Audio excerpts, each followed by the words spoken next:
Bueno, en primer lugar agradecer la invitación para conversar sobre este tema que yo considero tan importante como el trabajo remoto y, bueno, el teletrabajo y las posibles modificatorias que pueden haber en lo sucesivo, ¿no? Así que, bueno, primero, ¿qué es el trabajo remoto? ¿No? Más o menos ya tenemos 9 meses aproximadamente, ya vamos a cumplir 9 meses de que vivimos esta nueva realidad de la pandemia. Entonces creo que ya todos estamos más o menos habituados a lo que es el trabajo remoto, ¿no? Si quisiéramos dar una definición, tenemos una definición en la ley, ¿no? Que dice que el trabajo remoto es la prestación de servicios por parte de un trabajador en su domicilio o en el lugar de aislamiento domiciliario, ¿no? Utilizando cualquier medio o mecanismo que posibilite eh, su prestación de servicio fuera del centro de trabajo, ¿no? Es decir, para decirlo en palabras sencillas, el trabajo remoto significa que el trabajador ya no presta servicios en el centro de trabajo, sino en su domicilio, principalmente en el domicilio o en el centro de aislamiento domiciliario, que no necesariamente es el domicilio del trabajador, pero digamos que la mayoría de nosotros, por ejemplo, hacemos trabajo remoto en nuestros domicilios. Marco normativo, para que ustedes tengan una idea. Estas son las principales normas que han regulado el trabajo remoto durante toda la pandemia, ¿no? Hay algunas normas adicionales, pero digamos que aquí encontramos las principales reglas que regulan el trabajo remoto. Tenemos el decreto de Supremo 10/2020, el decreto de urgencia 26/2020 y el decreto de urgencia 29/2020. Algunas características del trabajo remoto, ¿no? Que son muy importantes tenerla en cuenta y que nos va a permitir también luego hacer algunas disquisiciones respecto al teletrabajo, ¿no? Que lo vamos a analizar más adelante. En el caso del trabajo remoto es importante tener en cuenta que, a diferencia de lo que algunos consideran, el trabajo remoto no supone la pérdida de la potestad disciplinaria por parte del empleador. Eso quiere decir que el empleador puede sancionar a un trabajador por incumplir sus labores. Cuando uno está haciendo trabajo remoto, así sea en su domicilio, tiene obligaciones que cumplir y tiene obligaciones que realizar, ¿ok? Entonces, es importante tener en cuenta ello, ¿no? Otra característica del trabajo remoto, que el empleador, y es lo que siempre se recomienda, debe establecer mecanismos de supervisión de las labores. Es decir, vamos a analizar un poco más adelante que el trabajo remoto establece básicamente es una facultad del empleador, es decir, el empleador determina que tal o cual trabajador realiza trabajo remoto. Pero así como el empleador tiene la posibilidad de determinar que el trabajador haga trabajo remoto, tiene que establecer un mecanismo para supervisar las labores. ¿Ok? Eh, y esta es una pregunta recurrente, ¿no? Se mantiene, en el trabajo remoto, se mantiene tanto la jornada como el horario de trabajo. ¿Ok? Es decir, si yo estoy haciendo trabajo remoto y yo trabajaba de 8 a 5 de la tarde, cuando era presencial, significa que al hacer trabajo remoto, deberé seguir trabajando de 8 a 5. ¿Eso significa necesariamente que debe ser idéntico el horario de trabajo? No, no, porque la norma nos permite realizar modificaciones conforme a las necesidades del empleador o del trabajador. Por dar un ejemplo que siempre doy en este tema. Pues muchos trabajadores, por ejemplo, tienen su esposa, viven con su esposa, sus hijos. Entonces, claro, los niños, por ejemplo, están tomando sus clases también en los domicilios. Entonces puede ser que de repente no tengas pues una laptop necesariamente para cada integrante de la familia. Entonces, claro, el padre presta y el menor usa la laptop del padre, ¿no? Eso podría generar entonces que se le requiera una modificación del horario de trabajo. Supongamos que las clases sean de 8 a 10. Bueno, entonces el trabajador podrá iniciar su prestación de servicios a partir de las 10, ¿no? Entonces es muy flexible el trabajo remoto en este ajuste. La propia norma nos permite hacer ajustes a los horarios de trabajo conforme a las necesidades del empleador o del trabajador. Es cierto, el trabajo remoto significa una ampliación del poder de dirección también del empleador, ¿ok? Eh, y supone una prohibición también de subrogación de funciones. Esto también al inicio, sobre todo, se malentendió, ¿no? Se pensaba que porque uno estaba haciendo trabajo en casa, el trabajo que tenía que hacer podía ser compartido, digamos, con los demás integrantes de la familia. Es decir, con el ánimo de ayudar al trabajador, prestaban servicios no solamente el trabajador, sino también su cónyuge le ayudaba, sus hermanos, primos, etc. Cuidado. La prestación de servicios en el derecho del trabajo es una prestación de servicios personalísima.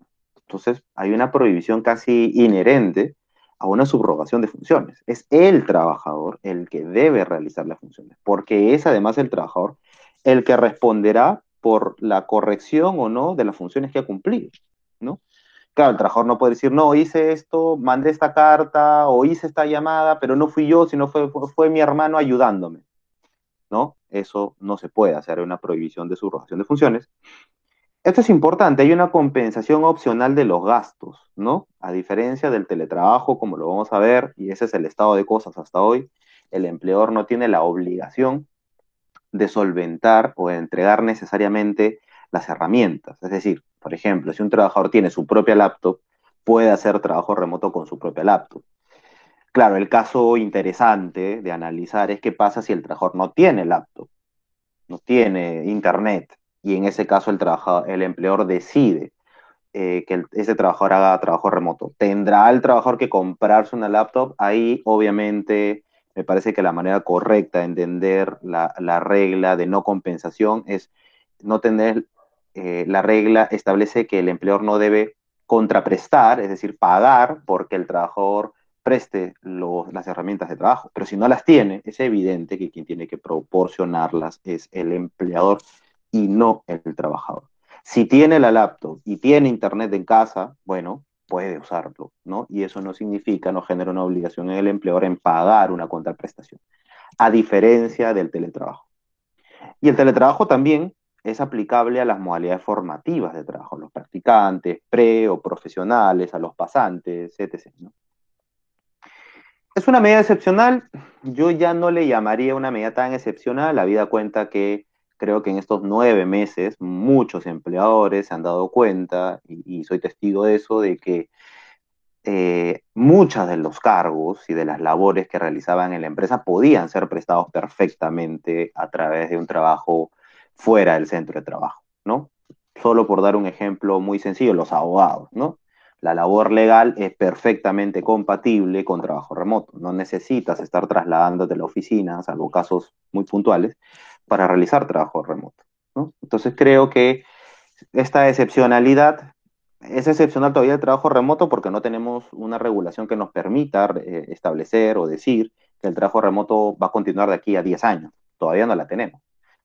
Pero es probable que las empresas más allá del ámbito normativo sigan utilizando el trabajo remoto luego que se supere toda esta pandemia, ¿no? Ya hemos dicho, el empleador modifica el lugar de prestación de servicios, es decir, no hace falta un acuerdo, ¿ok? Es una facultad del empleador que deriva directamente a la libertad de empresa. No se requiere un pacto. El trabajador continúa prestando sus servicios en el lugar de aislamiento, ya hemos lo dicho, si la naturaleza de las labores lo permite, por cierto, ¿no? Y aquí sí hay algo importante, el empleador debe comunicar al trabajador esta decisión. Solo a partir de la comunicación de cambiar de lugar la prestación de servicios y hacer trabajo remoto es que el empleador puede exigir ese comportamiento. Si no lo ha comunicado, pues como el trabajador conocerá que tiene que hacer trabajo remoto. También uno dirá, oye, pero si yo hago trabajo remoto en mi casa, pues las normas de seguridad y salud en el trabajo, la verdad, son cosas casi inexistentes. Puede ser, pero sin embargo, la norma obliga a los empleadores a dar recomendaciones de seguridad y salud en el trabajo. Por ejemplo, creo que la más importante son los temas de ergonomía, qué silla usar, a qué distancia de la computadora estar, dónde deben descansar los pies, eh, la cantidad de tiempo que se puede estar frente a una computadora, los protectores de pantalla, solo, básicamente eso, ¿no? Y podríamos agregar ahí quizás un tema de el uso correcto de las herramientas tecnológicas, ¿no? Cuidado con mantener enchufada la computadora, el celular, etc., ¿no? Y finalmente, en cuanto a esto, el trabajo remoto, por más trabajo a distancia que signifique, ¿ok? No es aplicable para los trabajadores que tienen COVID, ni descanso médico, ¿ok? Ni descanso médico, es decir, Si un trabajador ya está diagnosticado con COVID, lo que corresponde es el mismo tratamiento de un descanso médico. El trabajador debe guardar aislamiento obligatorio. El trabajador está enfermo, ¿no? Entonces, he escuchado algunos casos en los que los trabajadores, bueno, pero si está haciendo trabajo remoto y está en su casa, finalmente desde ahí puede ayudar. Cuidado, es el mismo tratamiento exactamente que cualquier descanso médico en general, ¿no? Cuando alguien está con un descanso médico no va a trabajar. Entonces, cuidado con eso, ¿no? El teletrabajo, ¿significan lo mismo? Ambos son, digamos, yo siempre les llamo, son primos hermanos, en el sentido de que ambos suponen trabajo a distancia, ¿no? El teletrabajo también. Así que por ahí podríamos decir que tienen mucha similitud, pero, y aquí venimos con las diferencias, ¿no? En el teletrabajo, ya hemos dicho, los equipos de trabajo los puede proporcionar el empleador o el trabajador y no existe obligación de compensación. En cambio, en el teletrabajo, que tiene una norma especial, es decir, el trabajo remoto nació a consecuencia del COVID. El teletrabajo ya lo teníamos hace mucho tiempo, solo que realmente la cantidad de trabajadores y de empleadores que optaban por esta modalidad era no tan extensa como la de hoy, creo que sobre todo por la necesidad, ¿no?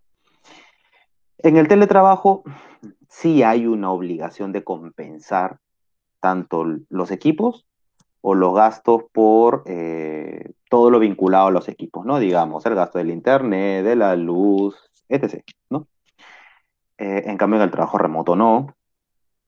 En el trabajo remoto, ¿no? Dentro de las obligaciones que tiene el empleador es asignar facilidades para el ingreso a sistemas, plataformas o aplicativos e informar sobre las condiciones de seguridad y salud. En cambio, en el trabajo remoto, en el teletrabajo, perdón, sí existe una obligación de capacitar, ¿no? No de dar facilidades, sino una obligación expresa de capacitar a los trabajadores sobre los medios informáticos de telecomunicaciones y análogos que empleará para el desarrollo de sus labores. Y debe garantizar los derechos vinculados a la seguridad y salud en el trabajo. Si vemos, es mucho más flexible el trabajo remoto respecto al teletrabajo en cuanto a estos dos puntos, ¿no? En cuanto a la implementación, y es una de las principales diferencias, el trabajo remoto simplemente se implementa de manera unilateral por el empleo, ¿no? ¿Puede el trabajador negarse a hacer trabajo remoto y cuestionarlo?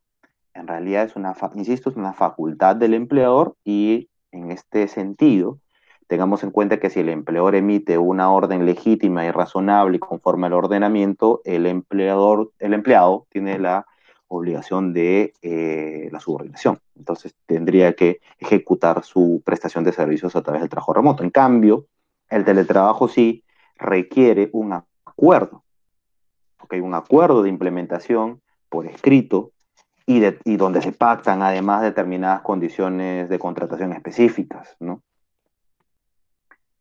En cuanto a las formalidades, el trabajo remoto no requiere absolutamente nada, solamente la comunicación por parte del empleador. El teletrabajo, insisto, necesitamos un contrato que así lo pacte.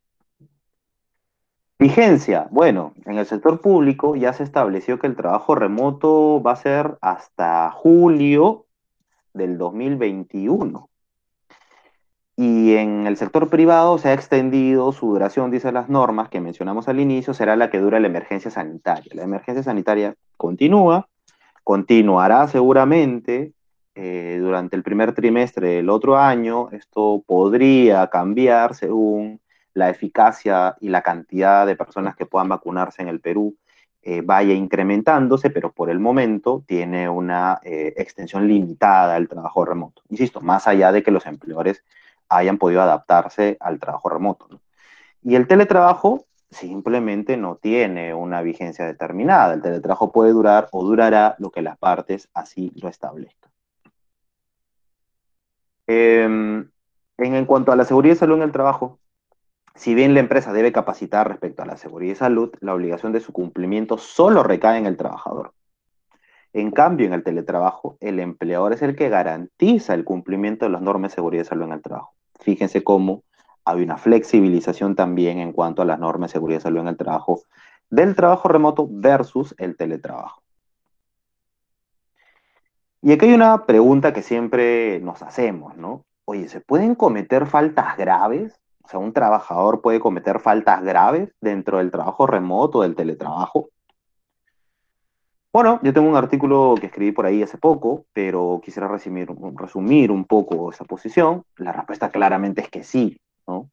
Si nos ponemos a pensar, ¿un trabajador que está haciendo trabajo remoto puede realizar un acto de hostigamiento sexual? Sí, a través de mensajes, de llamadas. ¿Puede cometer un abandono de trabajo? También, si no responde, tengamos en cuenta que una de las principales obligaciones en el trabajo remoto es siempre el trabajador, obviamente durante la jornada, tiene la obligación de estar a disposición del empleador.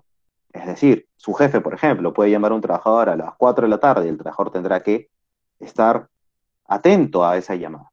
¿Qué pasa si un trabajador no se reporta ni prende su computadora durante más de 4 días? ¿Podemos considerar eso conducta de abandono de trabajo? Vamos a ver que sí, en un caso muy puntual. ¿Puede cometer daño intencional a los bienes del empleador?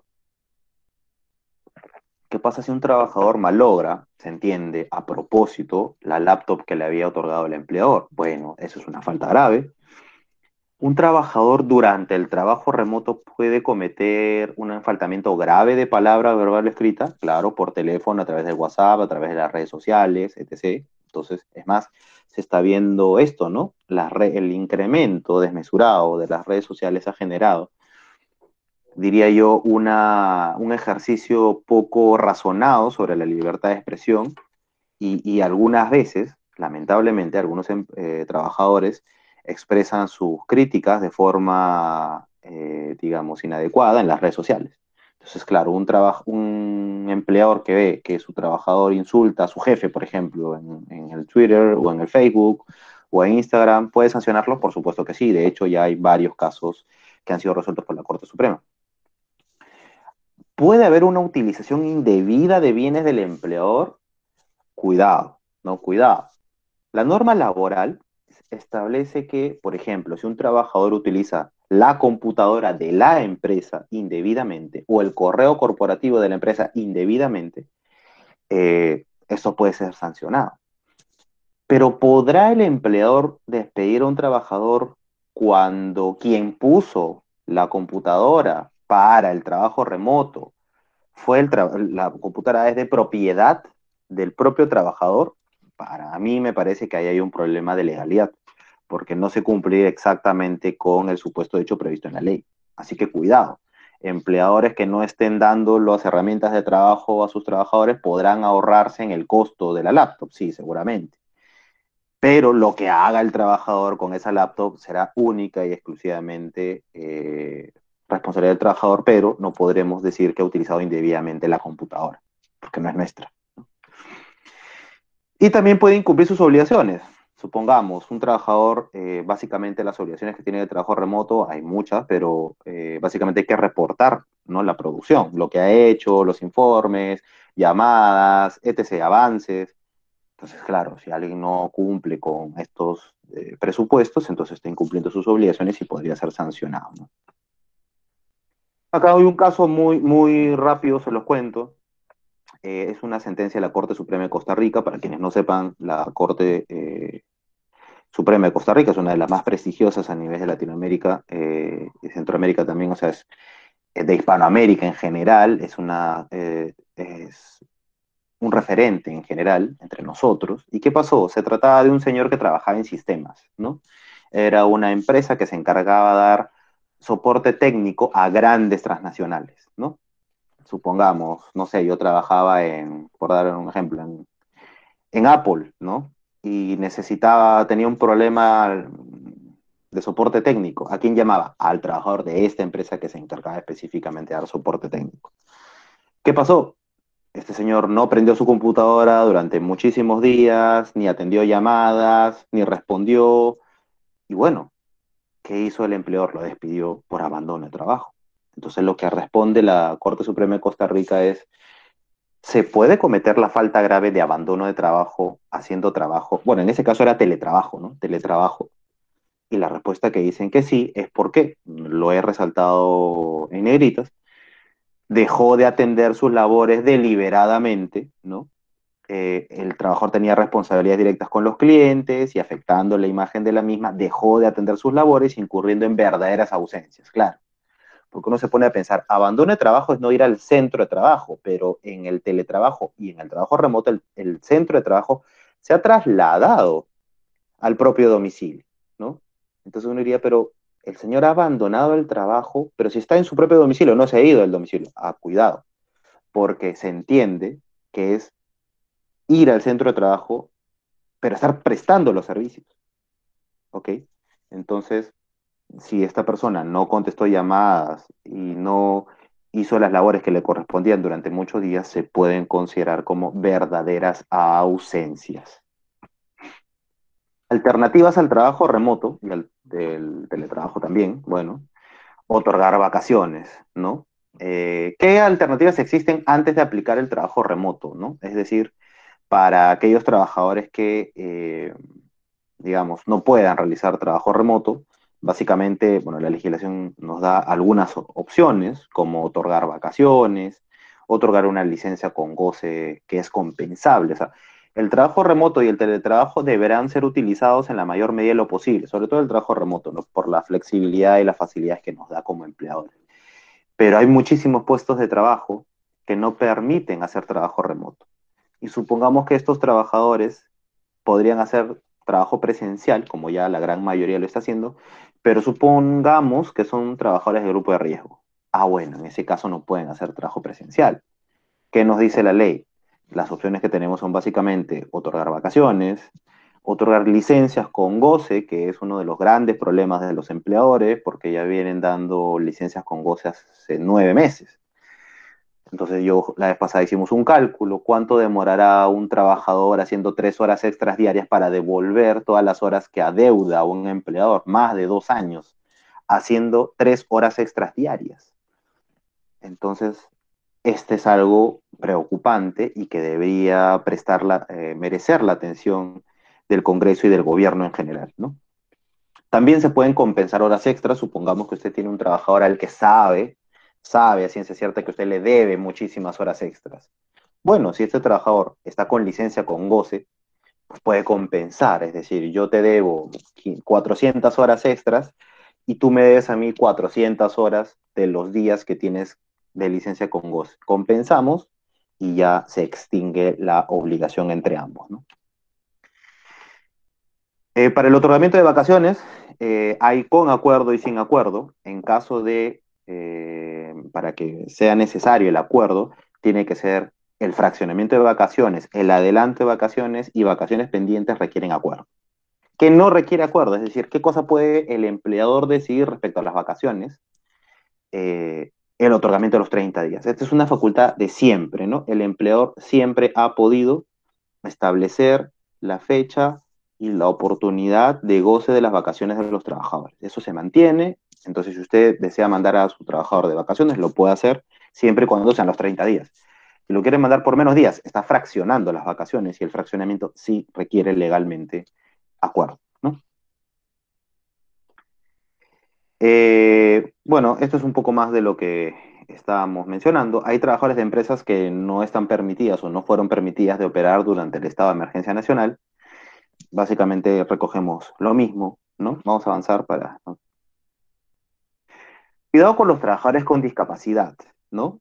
¿Qué nos dice en la ley? Porque salió una norma luego que regulaba este tema específicamente. Si no aplica el trabajo remoto o no hay acuerdo con los trabajadores con discapacidad, hay que otorgar una licencia con goce de haber compensado. Lo mismo que hemos mencionado, ¿no? Y la compensación, y ojo con este tema, la compensación de horas para los trabajadores con discapacidad no debe afectar las condiciones de salud. Es decir, habrá que ver qué tan razonable podría ser que un trabajador con discapacidad haga 3 horas extras diarias. Parecería irrazonable, habría que hacer un ajuste ahí desde el punto de vista de los recursos humanos, ¿no? Y estas medidas, no olvidemos que los trabajadores hasta el cuarto grado de consanguinidad o segunda afinidad que tienen bajo su cuidado a una persona con discapacidad que tiene COVID o que pertenece al grupo de riesgo, también tienen la posibilidad de solicitar muchos derechos, como por ejemplo la reducción de la jornada, el otorgamiento de licencias, etc., ¿no? Así que cuidado con eso. Obviamente hay un procedimiento que se debe seguir y que se debe acreditar estas condiciones, ¿no? ¿Qué pasa con los trabajadores con familiares diagnosticados con COVID o con familiares directos? Lo que mencionábamos, ¿no? Alternativas para compensar las horas, ¿no? Eh, ¿Qué otras opciones tenemos? Supongamos que tenemos trabajadores que ya están trabajando con nosotros, ya están, que no pudieron hacer trabajo remoto o que haciéndolo, porque hay muchas empresas que eh, tuvieron una especie de bache, ¿no? Es decir, llegó el estado de emergencia e inmediatamente sus trabajadores no pudieron hacer trabajo remoto, porque claro, no todas las empresas, es decir, yo diría la gran mayoría de empresas no estaban pensando en un cambio tan drástico y tan repentino de modalidades de trabajo. Entonces, hay algunas empresas y entidades que los trabajadores comenzaron a hacer trabajo remoto después de un mes, después de 2 meses. Y durante ese tiempo, ¿qué pasó? Licencia con goce de haber. Entonces son 30, 60 o 90 días por lo menos que estos trabajadores tienen días que adeudan a la empresa porque son licencias compensables, deben ser devueltas, ¿no? al empleador. ¿Y cómo las podemos compensar? Bueno, la primera es con horas adicionales a la jornada. Ya hemos dicho, con horas extras, ¿no? También se puede, por ejemplo, supongamos que alguien trabaja de lunes a viernes. Ah, perfecto, puedo trabajar de lunes a sábado. El sábado servirá para compensar horas. ¿Puedo hacer la compensación de lunes a domingo? No, porque la norma tiene una norma expresa, tiene carácter imperativo, que no se utilice el día del descanso semanal obligatorio, que en la mayoría de peruanos es el domingo, ¿no? Descansan el domingo. Entonces, no se puede utilizar el día de descanso semanal obligatorio. También se puede compensar con capacitaciones fuera de la jornada. Ustedes saben que las capacitaciones en general en el centro de trabajo deben darse dentro de la jornada. Y las que son fuera de la jornada de trabajo pueden ser compensadas, ¿no? Siempre que tenga como finalidad los objetivos de la organización, ¿no? Y finalmente ya hemos mencionado la compensación de horas extras acumuladas previas al estado de emergencia nacional. También podemos compensar con vacaciones, también podemos compensar con pagos, pero para esto, tanto sobre la base de bonos, utilidades, ETS, gratificaciones, necesitamos aceptación del trabajador. Es decir, el empleador tendrá que decirle al trabajador, oiga, usted adeuda tantos días, eh, usted quiere seguir pagando horas extras, ¿cuál es el mecanismo que vamos a utilizar para compensar todas las horas adeudadas? La primera opción puede ser que una empresa diga, no necesito que me compenses nada porque yo entiendo que no trabajaste no porque no querías, sino porque no podías. Perfecto. La otra será, sí necesitamos que compenses esas horas y vamos a hacerlo con trabajo extradiario, con vacaciones, pero supongamos que el tiempo para compensar sea muy extenso, muy, muy, muy grande. Una idea siempre es, por ejemplo, si la empresa tiene utilidades importantes, se puede compensar con las utilidades. El trabajador podría aceptar un descuento de las utilidades, de las gratificaciones, de las ETS o de la liquidación de beneficios sociales. ¿Qué pasa si el trabajador no acepta? Lo único que tiene el empleador es, la opción es ir a un proceso judicial, a reclamar estas horas, porque hasta el momento en el sector privado no tenemos una norma que permita el descuento automático. Recordemos que la afectación de la remuneración en el Perú tiene tres supuestos muy, muy precisos, ¿no? Por mandato judicial, por mandato legal y por consentimiento del trabajador. Se puede compensar con vacaciones truncas, con CTS o con la indemnización por despido arbitrario, ¿no? Cualquier liberalidad. Y aquí vamos entrando ya a la segunda parte de la exposición. Uno de los grandes temas que ha salido en estas últimas semanas es el derecho a la desconexión digital, ¿no? ¿Qué es esto? Bueno, eh, ciertamente el hacer trabajo remoto o teletrabajo en general supone que si bien es cierto el trabajador está en su domicilio o en el lugar de aislamiento o en cualquier otro lugar fuera de la empresa haciendo sus labores, el hecho concreto es que, ya lo vamos a ver, quienes hacen trabajo remoto o teletrabajo pareciera que están trabajando mucho más allá de las 8 horas diarias. Pero no solamente eso, sino que como están conectados a través de las tecnologías de la información, las famosas TIC, celular, qué sé yo, computadora, correo, WhatsApp, Facebook, etc., pues el trabajador recibe llamadas por temas laborales muchísimo más allá de su jornada de trabajo. Entonces, claro, el escenario ideal, como decían los norteamericanos, es tener 8 horas para trabajar, 8 horas para descansar y 8 horas para dormir, ¿no? El famoso 8 hours to work, 8 hours to rest, 8 hours to sleep, ¿no? Pero pareciera que eso ha ido cambiando, ¿no? Con el trabajo remoto y con el teletrabajo. Ya no son 8 horas para trabajar, sino que eso se va extendiendo. Es decir, si bien es cierto el trabajador podría no estar prestando servicios efectivamente, los empleadores llaman a un trabajador a las 11 de la noche a pedirle para el día siguiente un informe.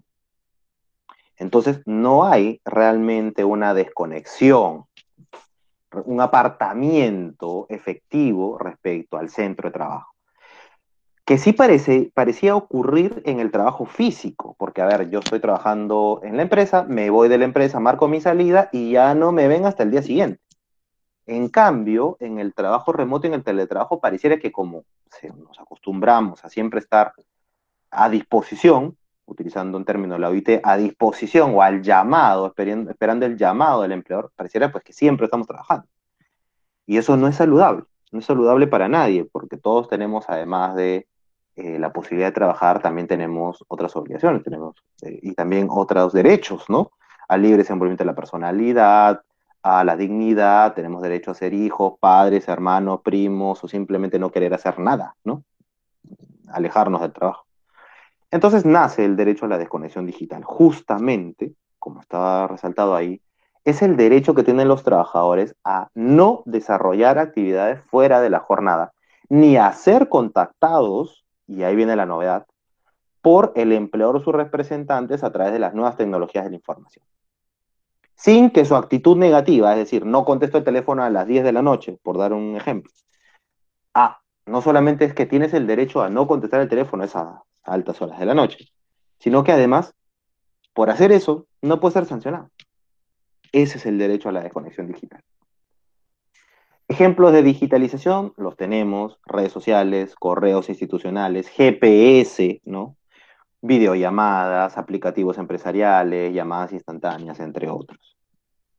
Tenemos un estudio del Global Research Marketing, ¿no? La Asociación de Investigación de Mercado en el Perú, que ¿qué cosa concluyó hace muy poco? El 85% de los trabajadores peruanos siente que está trabajando mucho más horas en el trabajo remoto y en el teletrabajo que en el trabajo presencial, ¿no? 85%. Eso es lo que sienten nuestros trabajadores.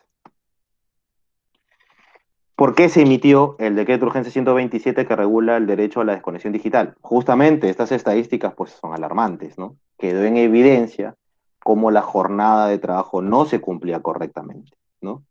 Entonces se regula este derecho para poder desconectarte del trabajo, incluyendo de las tecnologías de la información. Pues un derecho a desconectarte, pues se llama derecho a la desconexión digital, ¿no?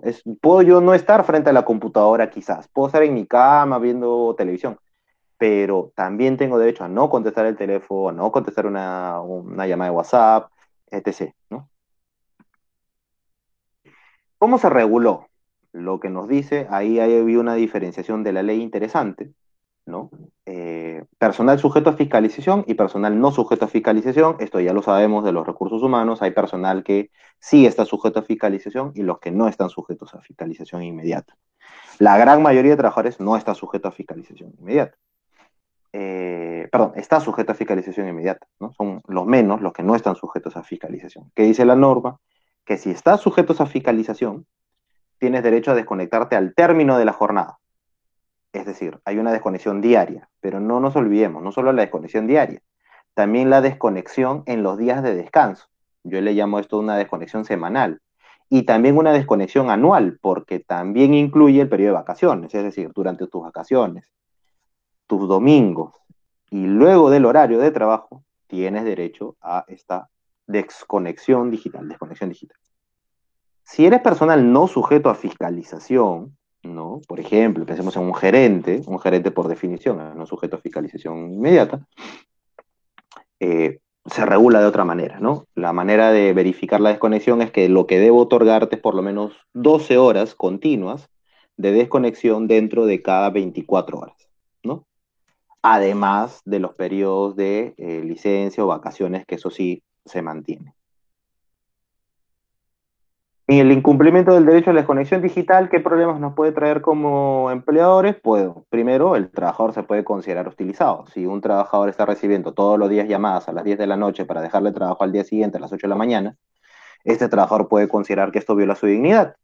No olvidemos que uno de los actos de hostilidad que puede imputar un trabajador son, hay una cláusula abierta que nos dice que son los actos que mellen o afecten la dignidad del trabajador. Puede un trabajador encajar, subsumir esta conducta del empleador en un supuesto acto de hostilidad? Yo creería que sí, ¿no? ¿Y qué pasa luego? Se puede dar por despedido y demandar el pago de la indemnización por despido arbitral. Eso es en cuanto a la imputabilidad judicial, ¿no? En cuanto al tema administrativo, ya sabemos que la SUNAFIL nos puede multar por ese tema, ¿no? Pero hay excepciones al cumplimiento del derecho a la desconexión digital, es decir, el derecho a la desconexión digital sería absoluto, es decir, siempre y en cualquier forma y en cualquier modo debe cumplirse el derecho a la desconexión digital. La respuesta claramente es no. Ningún derecho, incluso fundamental, que no es el caso del derecho a la desconexión digital de mi apreciación, ningún derecho es absoluto. Entonces, ¿qué excepciones podrían darse? Por ejemplo, ¿qué pasa si un trabajador de sistemas de una empresa se cae el sistema un día domingo? Se cae la empresa, supongamos, y trabaja con maquinaria, etc. Oye, llamo urgente a la persona de sistema. En ese caso, sí podemos hacer una excepción, porque si ponderamos, claro, no es que todas las semanas se esté llamando a la misma persona de sistemas para decirle lo mismo, no, estamos hablando de un caso excepcional, casi de vida o muerte para la empresa. Entonces, en ese caso, el trabajador puede, el empleador, perdón, puede hacer una excepción al ejercicio válido que podría ejecutar el trabajador respecto a la desconexión digital? Me parece que sí, sobre la base de que no hay ningún derecho absoluto. Problema, esto no está regulado. Si ustedes ven, lean el 127-2020, este decreto de urgencia, apenas el derecho a la desconexión digital se regula en un par de artículos. ¿Necesitamos establecer las excepciones? Me parece que sí, al menos algunas muy evidentes, ¿no? Para que no quede duda, ¿no? Y hemos puesto algunos ejemplos adicionales, ¿no? Si hay una fiscalización tributaria, por ejemplo, y se necesita presentar documentación en un plazo muy corto, bueno, no es que me estén no me fiscalizan todos los días, ¿no? Y por tanto, podría ser una excepción al derecho a la desconexión digital, ¿no? ¿Qué se nos viene? ¿Qué puede pasar en cuanto al teletrabajo y el trabajo remoto? Bueno, aquí algunas posibles, todavía no sabemos modificaciones, ¿no? La modalidad de trabajo remoto podría regularse permanentemente, ¿no? Bastará una norma que así lo establezca, ¿no? Disponiéndose que esta modalidad puede ser implementada a libre discreción del empleador, sí, me parece que esto sería necesario, ¿no? Si bien es cierto, dentro de la PEA, de la población económicamente activa, la cantidad de trabajadores que hacen trabajo remoto no es significativo, si lo vemos en términos porcentuales, apenas tenemos 300.000 o 400.000 trabajadores haciendo trabajo remoto de los 13 millones que representa la PEA en nuestro país. Pero vamos, creo que conforme ha pasado el tiempo, cada vez más. Yo me animaría a decir que muchos empleadores estarían dispuestos a continuar con esta modalidad, ¿no? Hay muchos proyectos de ley para reformar el teletrabajo. Aquí hemos citado apenas tres, pero hay más. En caso se regule el trabajo remoto, dicha norma podría brindar la facilidad de utilizar trabajo remoto o presencial, el típico prestación de servicios mixta, ¿no? Es decir, algunos días vas a la oficina, otros días en tu casa. Ese es otro escenario que muchas empresas están vislumbrando, ¿no? No una desconexión total del trabajador a través del trabajo remoto, sino que, por ejemplo, 3 días a la semana vienes presencial, 3 días en tu casa. También podría ser la solución. No hay una solución ad hoc, perdón, no hay una solución general, tendría que ser una solución ad hoc. Cada empresa conoce su core business y qué es lo que necesita para un mejor funcionamiento de sus recursos humanos, ¿no? Y la desconexión digital podría ser regulada permanentemente al término del estado de emergencia, sí, porque tiene una regulación temporal, ¿no? Las excepciones deberían estar reguladas, es lo que yo considero, deberían, a la desconexión digital me refiero, ¿no? Esto debería trabajarse en una ley, no en un acápite de una ley del decreto de urgencia como ha ocurrido con la desconexión digital. Necesitamos una ley real y bien pensada sobre el derecho a la desconexión digital, donde establezca presupuestos, pactos, excepciones, etc., ¿no? El derecho a la desconexión digital podría, como ocurre en otros países, incluirse dentro de la ley de seguridad y salud en el trabajo. Puede ser, ¿no? Y esto es algo que a mí me parece que sería lo ideal, que el empleador pueda pactar con su trabajador políticas respecto a la desconexión digital, ¿no? Esto sería lo ideal, ¿no? Cada empresa con sus trabajadores conoce en qué casos pueden haber excepciones a la desconexión digital, requisitos, presupuestos, etc., ¿no? Me parece que debería darse la libertad a los empleadores y trabajadores para poder regular eso. Finalmente, la SUNAFIL podría emitir directivas sobre la fiscalización de la desconexión digital laboral y la SUNAFIL ampliaría su registro de infracciones, incluyendo una sanción por transgredir el derecho a desconectarse del trabajo. Bueno, eso era lo que quería compartir con ustedes y yo quedo atento si tienen alguna duda, pregunta o comentario, yo encantado. Doctor Dante Botón, agradecido por la ponencia.